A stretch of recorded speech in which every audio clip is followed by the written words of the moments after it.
Hello everybody from Winchester, Kentucky.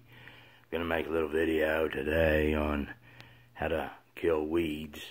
Cheap, homemade, something everybody likes. So, ran down to the local Walmarts.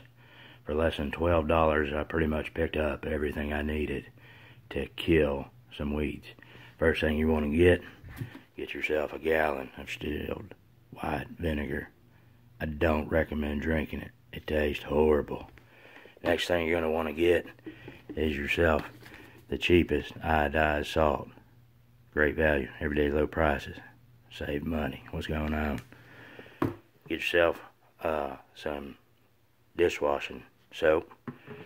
And for, I think, $5, I got this here fancy bottle spraying thingy.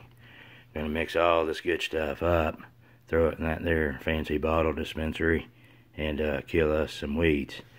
So take the whole gallon, throw it in there.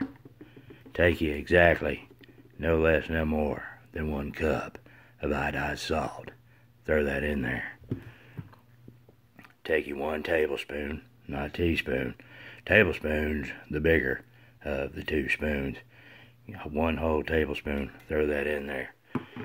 Put this thing together, shake the hell out of it, and then prepare to kill some weeds. Let me show you what I've done so far. Alright, so here at the front porch, I had all kinds of weeds. Nice, green, ugly weeds.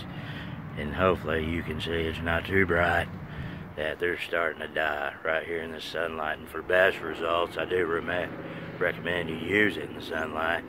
That way it soaks up all that weed killing goodness. So there you have it. Weed killer, homemade, cheap. I think it's natural. It's a lot better than Roundup. That stuff's $30 a bottle and it's complete poison. So if you like the video, give me a thumbs up or maybe an alright.